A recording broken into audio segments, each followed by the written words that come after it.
Hello beautiful people, and a warm welcome back to the Surrey Art School studio as we prepare to embark on cycle 4 of our autumn season theme, Migration. Now, I might have mentioned last week that I wanted to slow things down in the middle of this season, and rather than skipping on to yet another migrating bird, I really wanted to slow down and observe the pattern of flight of starlings in particular. And another layer to that, I really wanted to look at murmurations and how we could, in simple ways, capture on paper that magic that we witness over the autumn and winter season with the arrival of these European starlings, these huge flocks of millions of birds, shall we say, and the incredible spectacle that they provide every year. So this week we are looking at murmurations. We start off by looking at just some simple ways to create some watercolour backgrounds, because we know that murmurations happen in the evening between sort of dusk and sunset. And so I start off with just offering some ideas on how you might create some sunsetty or late evening backgrounds. And then I'm offering up 3 different ways that you could capture a sense of these murmurations, these incredible movements of birds, these spiralling, twisting, shifting shapes. So 3 different options. The first one, a bit of ink splatter. The second one, a bit of dotting. And the third one, looking at bird silhouettes and really simple ways that we could loosely capture the silhouettes of birds. And then at the end of this cycle, I offer up just a little development study, one of my own ideas that I wanted to explore and I wanted to share with you. So this is sort of an open book in terms of how you take this sample. You can just whiz through and watch very quickly some of the techniques that I'm offering up, and then delve into the ones that you are interested in. Or you can have a go at all 3 techniques that I offer up first, and then have a go at creating your own development piece. Or you can simply follow along with me all the way through and follow along with my development piece at the end. I'm going to leave that completely up to you. You may want to get a little bit creative in your own right, or you may just want to follow on with me.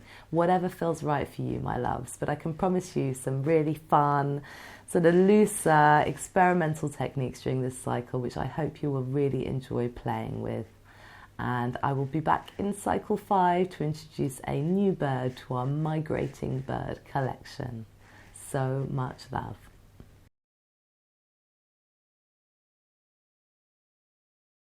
Okay, my loves, so I just wanted to kick off this next cycle of the season by just looking at creating some watercolour backgrounds. Now, it doesn't matter what type of paper you've got here. You can work with whatever you've got at home, but I've got some of the blue tint paper which we put in your subscription box. I've also got this lovely oatmeal tint paper which is a little bit warmer, and the aim here is to create some sunsets, because we are looking at the pattern of the movement of birds during this cycle. And with the murmurations, which is specifically what I've been inspired by for this cycle, the murmurations always happen sort of just at that dusky time, just as the sun is going down. And as soon as the sun has completely gone down, then all the birds return to roost. Now, you will see flocks of starlings taking off first thing in the morning as well, but the murmurations only occur at this particular sort of liminal time of the day. So I thought we'd create some backgrounds, and then I'm going to show you some techniques for different ways that you might have a try at capturing the pattern of those murmurations. So I've just got 2 of the colours from the autumn season subscription box. I've got indigo, which is a really nice dark blue, and then I've got that quinacridone deep gold, which is a really nice warm tone. I've also got a little bit of pink here. So I'm going to do a couple of different backgrounds. One's going to be landscape, one's going to be portrait. You can choose how many of these backgrounds you make. It's completely up to you, but these are just going to be bases to put our patterns over the top of, and I think we can have quite a lot of fun with this. I just wanted to do a sort of looser cycle this cycle. It's been quite intense with the sort of building up on learning about things like the birds and their plumage and looking at specific birds.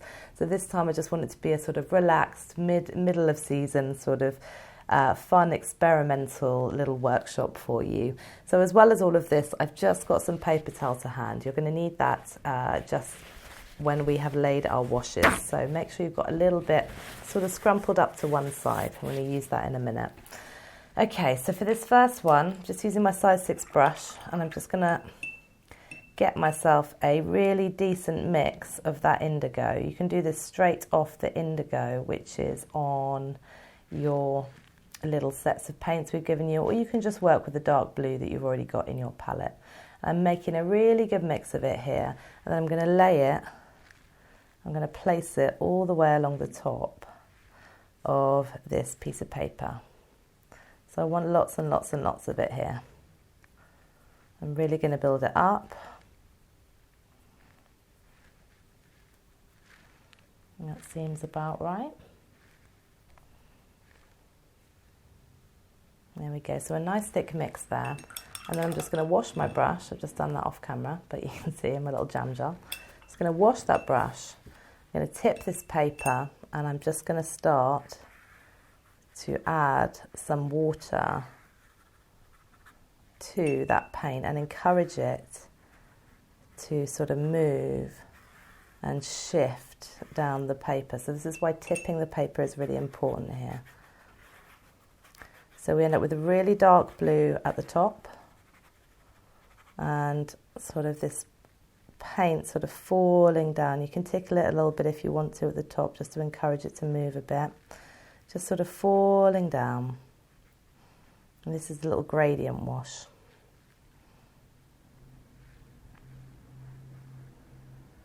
And just encouraging that to softly move down and blend towards the middle of the page. There we go. And then at the bottom of my page, I'm going to do exactly the same thing, but with that really rich gold tone. So I'm going to place a load of it down the base here. A nice thick mix. So I'm trying to emulate those sunset colours, and then I'm going to turn my page around and I'm just going to start adding, so just wetting that, adding water to it and encouraging it to move down the page. I love this oatmeal paper because it's got a little bit of a grain to it, which sort of leads to a really nice transition. There we go. And I'm going to allow some of that warmth to sort of creep up into the sky as well, okay? So not being too fussy about this. If it's really strong, you can come in and interrupt it. Maybe add a little bit more water, encourage it to move down. Okay, so we've got something that looks a bit like this, so a nice warm sunset. And then before that dries all the way down, I just want to lift out some little cloudy shapes. So I'm going to lift them out from here, just scrumpling up my newsprint, my paper towel, and just lifting and pulling out some little cloudy shapes, just by sort of pressing and lifting, creating sort of circular shapes. Just a little bit of texture in the sky there. Give us those sort of sunsetty vibes, and you can interrupt as much as you like. So it's that idea of that sort of heat, that warmth as the sun sort of sets in the sky. Just laying a nice little background that we can add some patterns to. Okay, so that's one version. I'm going to pop that to one side and let it dry. You can see it's sort of crumpling a little bit, but when it's really dry, it'll sort of flatten back. And then in the second one, I'm going to wash my brush really, really carefully now. Again, I'm going to go for the indigo along the top. So this is a much cooler tone of paper. It's going to create quite a different effect. So I won't go so crazy on the blue here because we've already got a sort of bluish background. And again, I'm going to tip and encourage that paint to just move down, just little backgrounds, little fun backgrounds for us to play with here.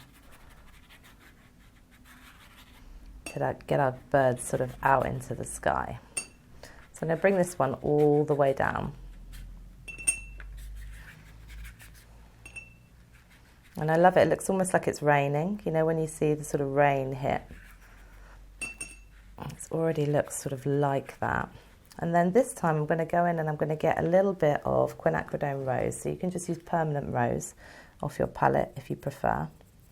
And I want to just drop in some sort of pinky tones, just sort of running through that sunset. So I'm just dropping them in wet on wet. Sort of use my brush on its side and sort of blending in. So we get this sense of that sort of, and maybe even mixing a little bit of indigo in with my quinacridone rose. Just getting this sense of that sort of those pinky hues that we get a little bit later on as the sun is setting. This is just for fun, just for entertainment purposes only. I'm adding a little bit more indigo just to the top there. Let's make it a little bit darker. And just little hints of purples and pinks. Just that lovely softness. And again, if you want, you can lift out little areas, little bits of cloud, just so we get that sense of that soft setting sun sky, that sort of deepness, that richness. Just, oops, got a little bit of brown on the back of my palette, that's all right, on the back of my brush, and just sort of squaring that off a little bit, really. So just nice, soft backgrounds, and in areas where you've sort of lifted out, you can come in and sort of reinforce the colour a little bit if you want to. This will dry a lot lighter than it's going down, so we can sort of start to shape some of those clouds. And again, if you go too strong, it doesn't matter. You can always just lift out again. So it's a playing with sort of adding and removing at this stage, just to get a sense of some of those sort of, that's more of a dusky study, this one, I think, before the sun is really blazing. There we go. So just creating some little loose skies that we can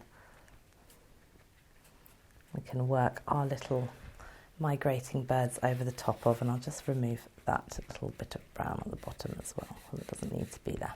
There we go. So we're just going to let those dry, and then we'll come back and we'll look at some techniques for how we might work over the top of those once they're dry. Okay?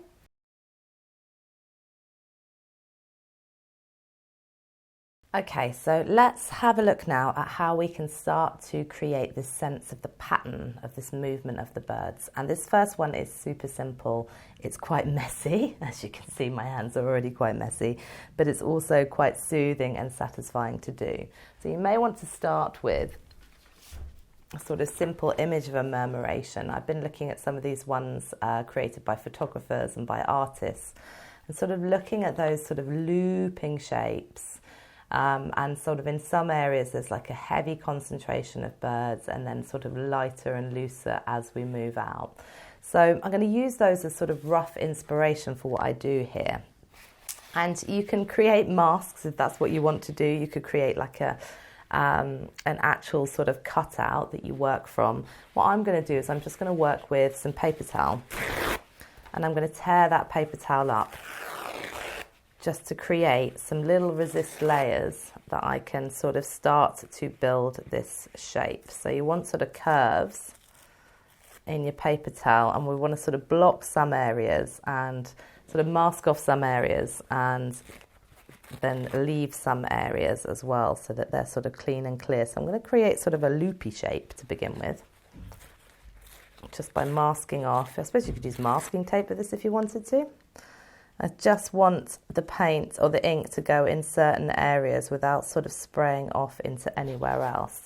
So I'm going to use my brush for this. I'm just going to dip it into the ink. You might want to test it somewhere first. So I might just test it on a spare sheet that I've got off camera, just to get a sense of this, how you do this. And really what you want is your brush nice and close, and you're just going to flick like this. And as you can see, as you flick, you're starting to build up a sense of a pattern. So I'm holding my brush at the end of its bristles, and I'm flicking just the very end. And I'm going to be quite close to the paper here because I don't want it to spray too far. So little sprays like this is really, really good.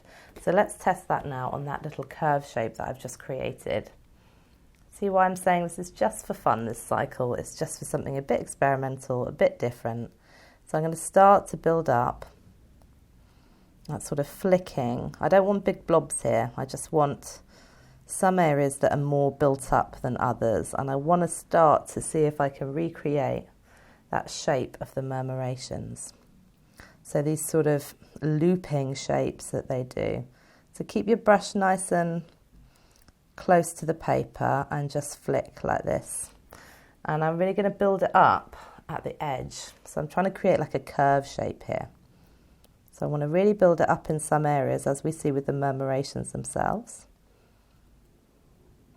And we don't want big blobs here. We want lots of little blobs that sort of build up to create that sense of the curve. I don't know why I'm using one of my best brushes for this. I'm going to probably recommend that you don't, but at least I know I can get some control here. So just flicking, building up. And especially in some areas you want that build up of flicking to be much more concentrated. So I'm going to go for the hard edge here of my curve and just keep turning my brush to build up that sense of that movement. There, so I think I'll stop there. I'm going to lift off my mask, and there you can sort of start to see that shape developing. Isn't that beautiful? I just love that. I don't know why.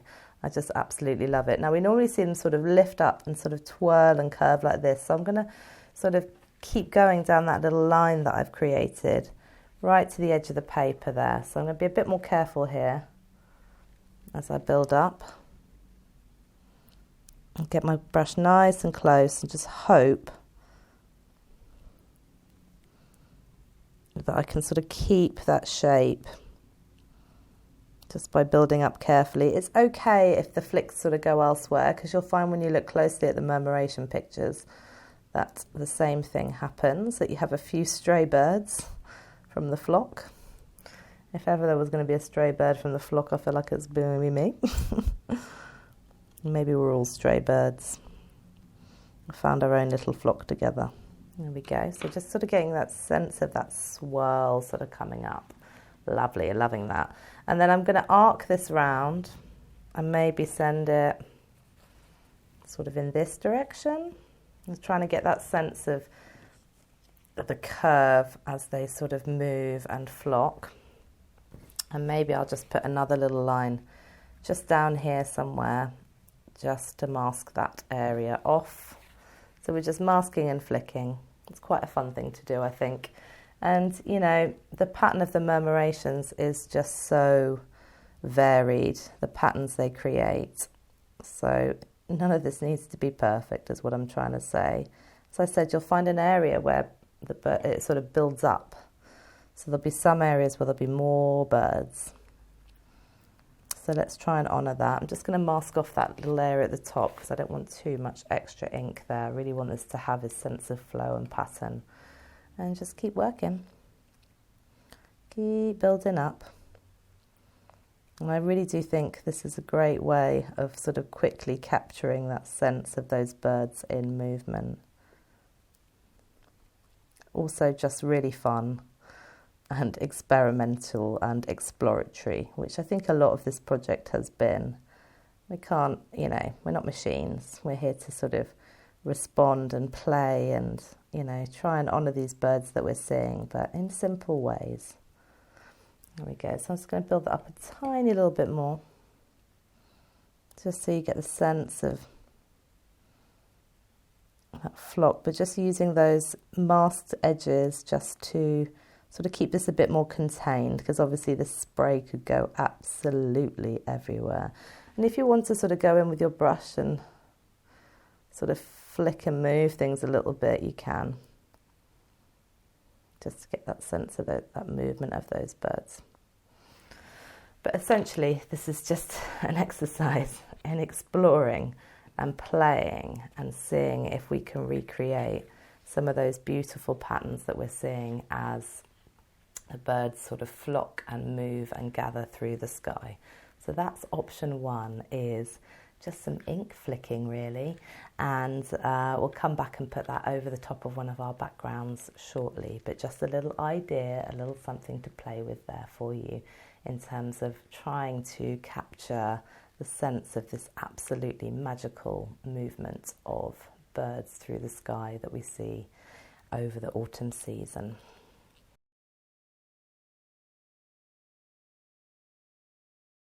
Okay folks, so option two for you, again, look at my nails, good thing I didn't know I'd do my nails today, isn't it? Option two for you is some dotting, and I know for some of you this will be like, yay, and for some of you this will be like, nay, and that is okay. Now what I recommend you do if you're doing some dotting is you get some shapes down, some sort of like almost like a figure of eight shape down onto your page first as a guideline. And this sense of these sort of swooping and overlapping shapes are going to be really important here. So I know it's quite hard for you to see, but I've just drawn some little sort of some little sort of wavy shapes. Let me press a little bit harder just so you can see. Some little wavy shapes coming in. I can always remove these pencil marks afterwards, but just getting a sense of that sort of movement through the sky, that swooping and sort of turning. And in terms of what you use to dot, you can use a variety of things. So if you've got a nice sharp Sharpie, that can actually be really good for some of the more significant areas. I've also got a 0.5 fine liner, I've got 0.8, I've got 0.3, so I've got quite a few different variations here. And I'll start with something small, so I'll start with just, well, maybe like a 0.5, a sort of in-betweeny, and just sort of start to find those shapes. You wanna keep your pen sort of nice and vertical here, and you're sort of bouncing off the page. Hopefully you can hear that on my sound. So just establishing that sort of main sweep first. Just sort of establishing that line. Maybe even sort of finding a sense of the whole surface area. If you're not careful, you'll end up dashing, and that's what you really don't want to do here. You want to dot. Dotting is the way. And this is one of those ones that takes a little bit of patience, but you can see already in the areas that I've sort of built up, you can start to see that pattern emerging, and that's all we're trying to do here really, is recreate that pattern. So that's just my 0.5, just bouncing on the tip of it. So it's sort of looking like this. I know you can't see it because it's sort of from above, but it's like this, it's like a little bounce. And it's actually quite therapeutic, quite enjoyable to do. You just sort of keep the heel of your hand quite still and just use your wrist to create that sense of that bounce.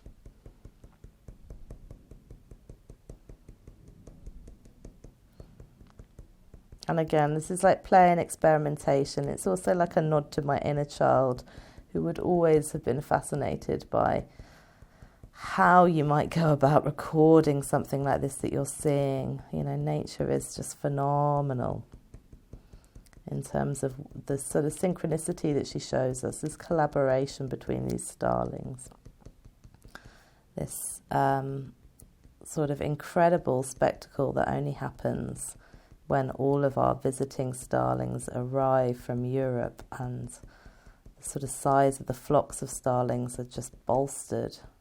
Interesting, because the winters in some parts of Europe are not so different to ours, so I'm still fascinated by why all these starlings come to the UK in the winter, but I do think it's a safety in numbers thing, and especially because there have been some issues with their breeding. Perhaps they come together to breed in order to help and protect each other. There's definitely been evidence of European starlings protecting UK fledglings And I just think that's wonderful, don't you? So there, we're starting to create that sense of that swoop and that shape.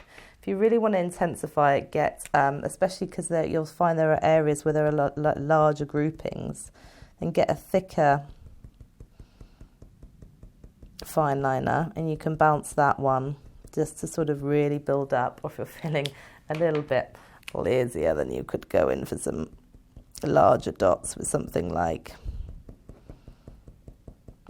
your Sharpie. And what's nice about these is they're sort of waterproof, all of them. So if you want to sort of add extra layers of watercolour over the top or other materials, it's absolutely possible to do that. You could do this as a base layer and then add your washes of colour over the top. So you can see that slightly thicker Sharpie really enhancing that sort of that curve, that turn. So again, just another option for you. We've laid those lovely little watercolour backgrounds, and if you wanted to have a go at this little exercise and just allow it to be a sort of calming and soothing sort of mid-season or mid to halfway through season exercise, this is your invitation to do so. It takes time, but also it's incredibly soothing to do. So just giving you that option there to have a go at just using fine liners and Sharpies to recreate that sense of pattern. And they say, don't they, that starlings, they sort of don't flock as a whole flock, if that makes sense. The birds will follow the 8 different birds on either side of them, and so it's that synchronicity between just a small group of them actually that sort of ripples out to create some of these stunning sort of swarming effects. And yeah, there's lots and lots of different theories as to why starlings swarm like this. One of the main ones, I think, is predators. They say when there are the sparrowhawks and other predators around, they are much more likely to swarm in this way. So I think that's quite interesting. And there's no right or wrong in terms of how you create the shapes of these murmurations, because there are just so many different visual examples online. Do have a look. I'll provide lots in the resources. But there are so many different visual examples online of different shapes and patterns being created.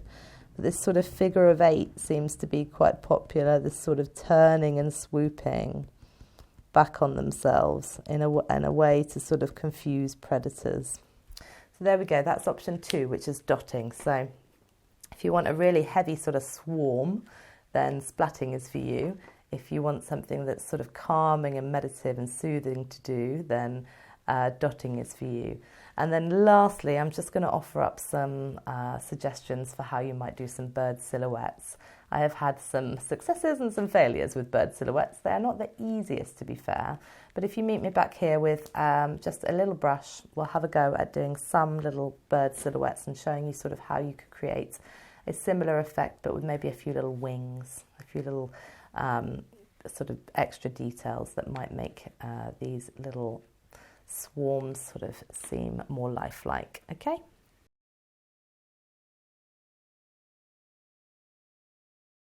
Okay, so here are just a few birds I did earlier. This is me having a practice with sort of exploring bird silhouettes from just very loose shapes to thinking about what a specific bird might look like in flight and in silhouette.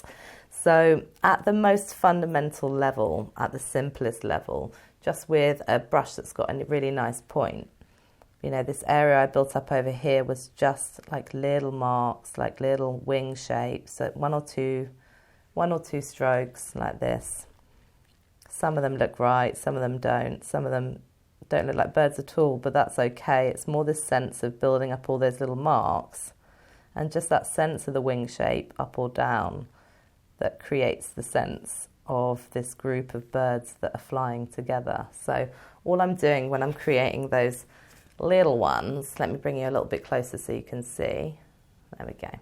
What I'm doing when I'm creating those little ones is like an up-shaped V like that, and then like a down-shaped V.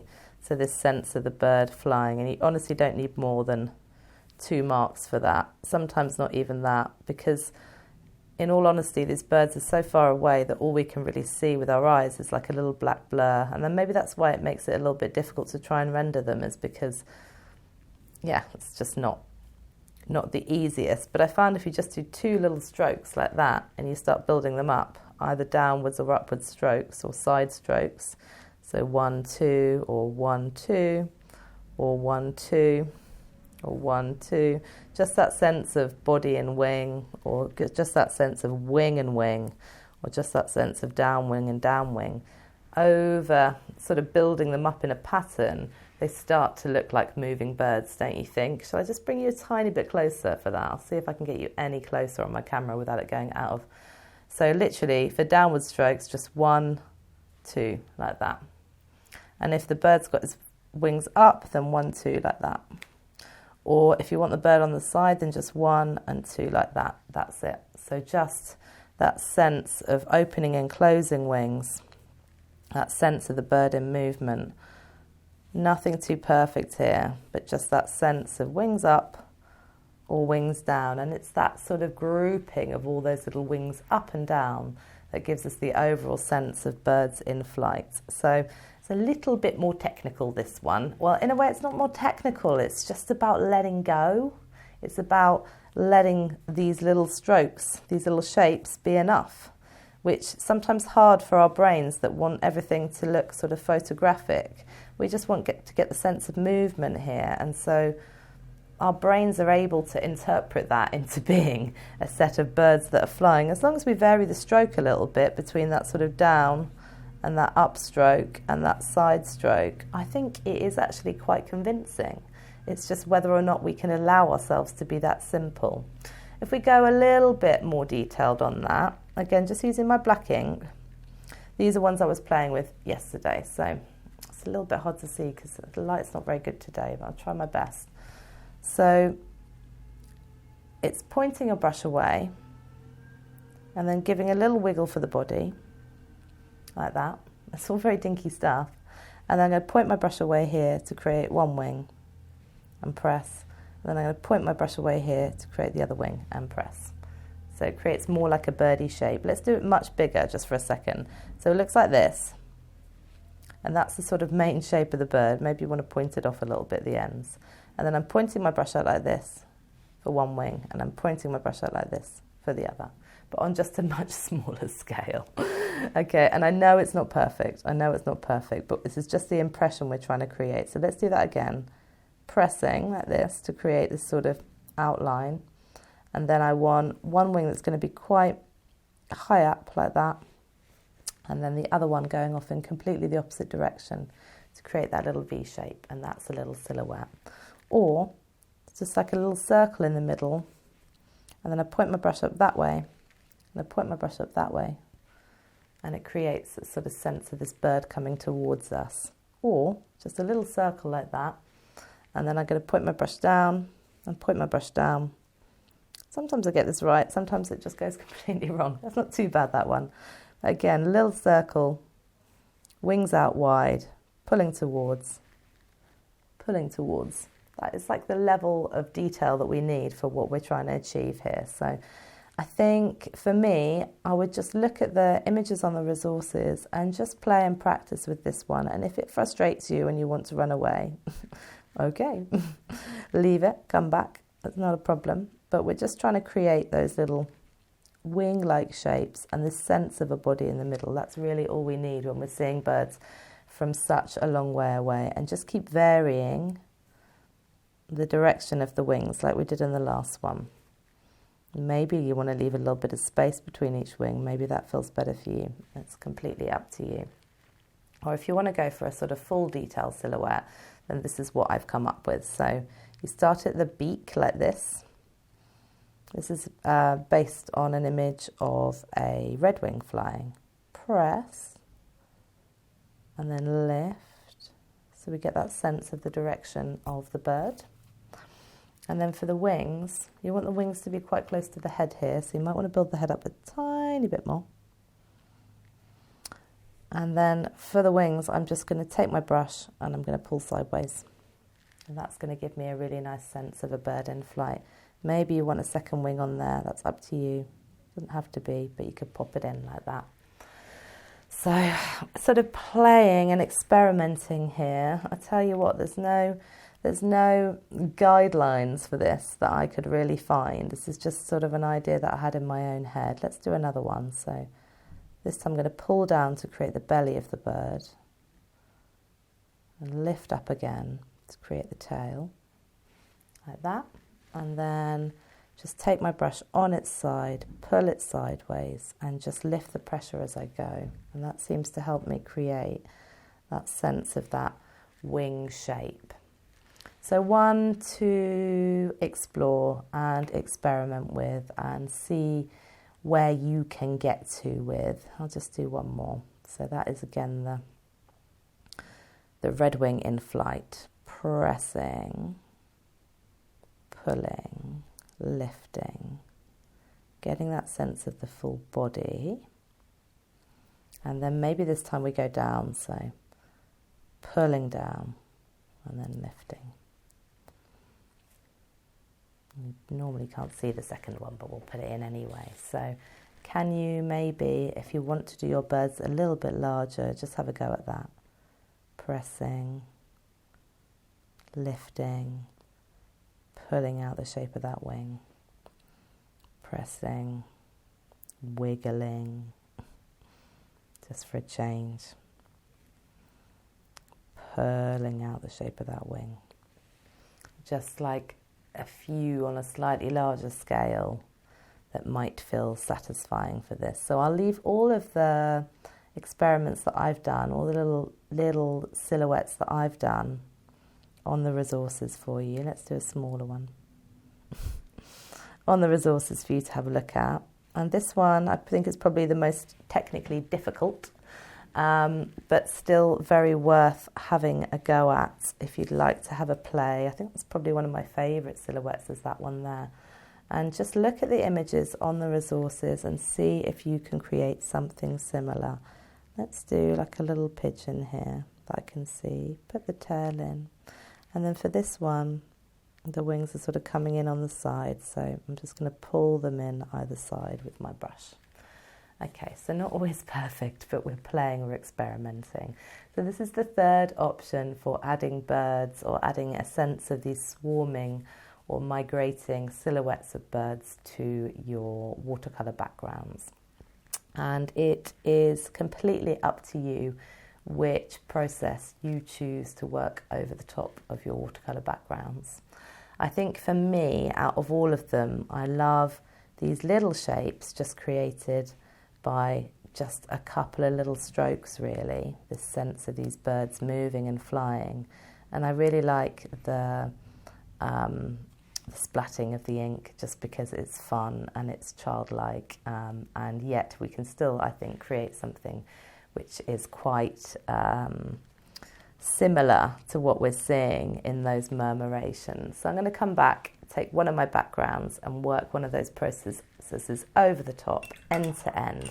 And then I invite you just to play and explore with the 3 different techniques that I've shown you today, just for fun, just to see what happens, just to play, and to work those over the top of some of the backgrounds that you've created.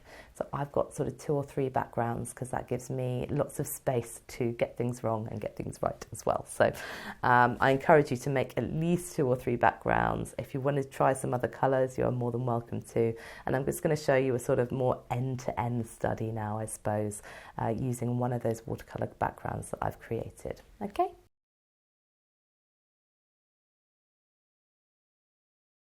Okay, folks, so for this last little response, I'm just going to show you a little idea which I had, which I think is quite fun to do. So I'd quite like to have some trees. If you can see my phone here, there's a really lovely image, and there's all, because sort of the murmurations take place at sunset, we end up with the silhouette of the birds, but also with the silhouette of the trees. And so I wanted to sort of try and capture that in my little final murmuration study. So in order to do that, I'm going to start by just putting, and this might feel quite dramatic, some black ink along the base of my little study. So just purling that across, I want it quite thick here, just at the sort of base of the trees. And then from there, I'm going to start to pull out some tree silhouettes. So I'm just using my size 6 brush, which I can get a lot of control with. You could use a rigger brush for this, for example, and just sort of pull out those main tree trunk shapes to begin with, and then letting them split off and create their own little pattern as we go along here.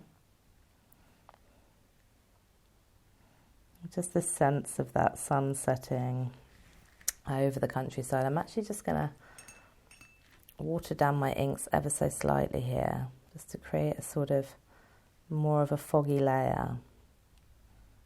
That sense of this sort of layers in the sunset. There we go, that's a little bit better. It just looks a little bit more realistic. And then just pulling out just as many of those patterns of the trees as I can see.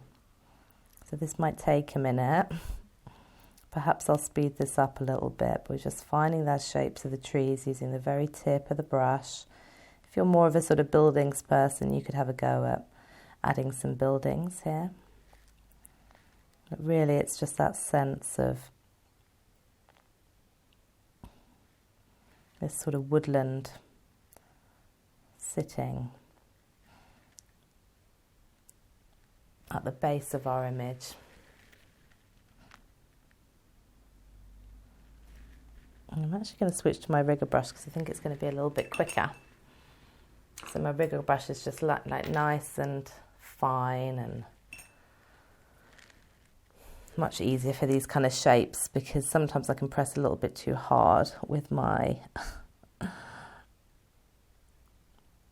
size 6 brush, and with the rigger brush it sort of just gives you that chance to keep that fineness going in the work. And it's all these little lovely little patterns as the trees sort of overlap. And again, it's a bit like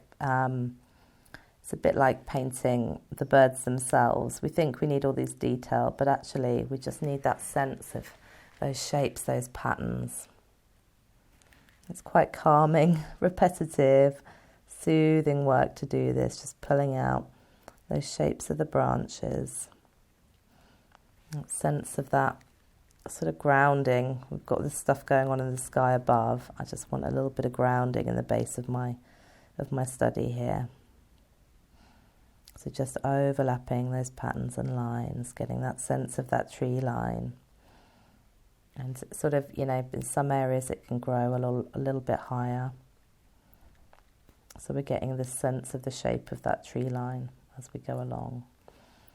And just putting those lovely little silhouettes in.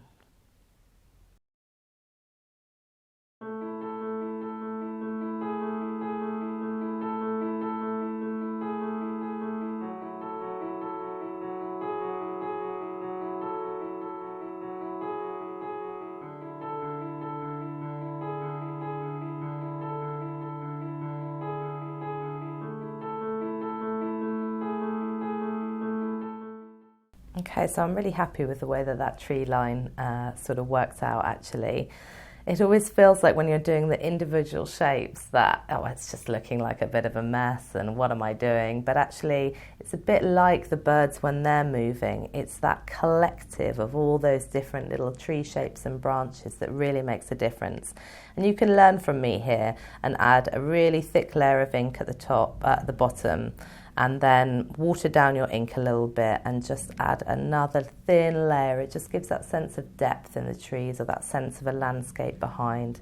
And of course, when you add that thin layer, you could also sort of, vary a little bit the line. I can work back over it even now and change it, so I can sort of add little hints of hillsides or other trees going on in the background there. So learn from my sort of process and add that extra little thin layer. It just makes such a difference to making it look like it's a sort of landscape that has some depth to it. So now I'm going to just do flicking, to be honest, for my murmuration, because that's the process I enjoyed the most. Just going to let my inner child play a little bit with this. So I just need a small brush again, and maybe I'll go for an even smaller brush. I might just use one of these so I don't ruin my best brush on this one, and start to create that shape and pattern. So I'm going to mask off my tree line to begin with, because I don't want too much going on there. I'm just going to pop that there. And then I'm going to start to build up this sense of this sort of funneling shape, just using those little bits of paper towel that I already had to create sort of like a curving shape. And that's then going to loop around. So I'm going to close it there so I can really focus on building that curve in this area first. Dip into my brush, perhaps test it a little bit first somewhere. I'm just going to go off camera and just give it a little test. There we go, great. Just so I know that I'm not going to be blobbing too much onto this. And I just need to move my tree line down ever so slightly. So just adjusting at this stage. But this whole sort of mask can stay fairly loose. And then I'm going to start just adding that flicking or that dotting in. So just keeping my brush nice and close, sort of pointing it in the direction that I want that sense of movement. And again, you could do a couple of layers on that base if you feel like the watercolour is not strong enough. But really the key here is to just go really heavy on that base, knowing that it's going to lighten up a little bit anyway. And I really want to build up just a little bit more paper just to mask the corner there, because it's getting quite splattered. I can see that already. So I'm sort of creating a template that can help me to get this sense of that movement of the birds. So I'll speed this up and come back to you in just a second once I've filled this space. But again, I'm really loading it up heavily on the edge, because I want that to be quite strong, that sense of lots of birds in one area and then sort of dispersing off.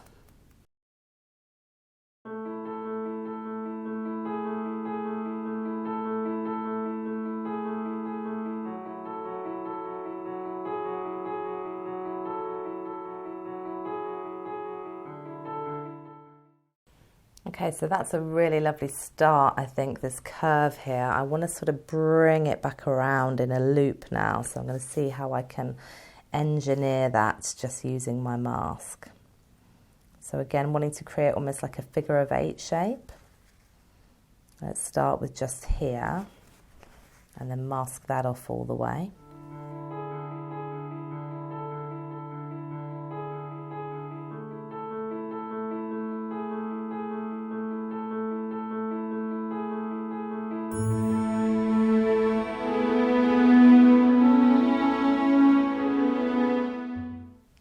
So putting my brush towards the outside edge and really building up each time on that outside edge, letting things be a little bit lighter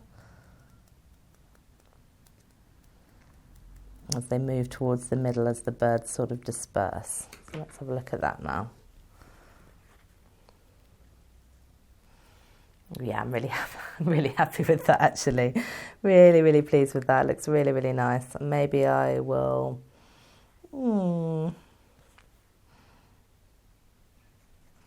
sort of turn it in a different direction now again, so I might take it this way.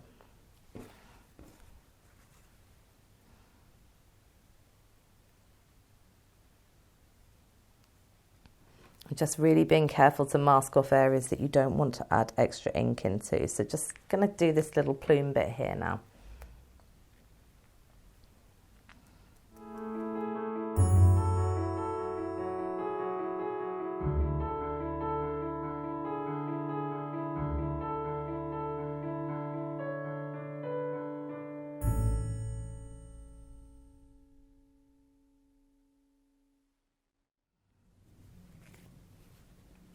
Lovely. Oh yeah, I'm actually really pleased with how that's come out. Now you can come in and I might just add a little bit of extra soft flicking to this edge because it looks like a bit of a hard edge. And actually the way the birds move is not quite as choreographed as that. But just making sure that you're pointing your brush. There will always be a few stray birds, that's what I'm trying to say, in these murmurations. So just adding some last little bits of slight imperfection, because I think that's quite important, but I'm actually really happy with the overall look of that, in terms of really wanting to capture this sense of this sweeping and moving shape. So just a bit of fun, just a little bit of something playful for this cycle. Just wanted to loosen up a little bit, because this bird work can be quite serious and quite heavy, and there's something about the celebration of the murmurations, you know, like, yes, our you know, if we sort of, this is what I always think with animal conservation and nature, and when the nature news gets quite heavy, is if we keep focusing on what we've lost, then we're really truly lost. Let's focus on what we still have, and let's connect to that, and let's celebrate it whilst we still have it. Yeah, because if we start counting our losses in nature, then, you know, things get rather depressing. If we focus on just the celebration of what's there, what's beautiful, you know, what there is still to celebrate in nature, that brings a positive energy to things, and I think that's really important. So I hope you have enjoyed these little ideas and suggestions. I hope that you will have a play and experiment for yourselves, and I hope that you find a way which works for you, that suits your style, whether it's painting in the birds, whether it's dotting in the birds, or whether it's just having a play with this technique, which I can tell you is really fun to do, and seeing if you can get a sense of that beauty, of that movement of those birds, of these murmurations, which I felt it would be wrong to move on without celebrating during this season. So much love.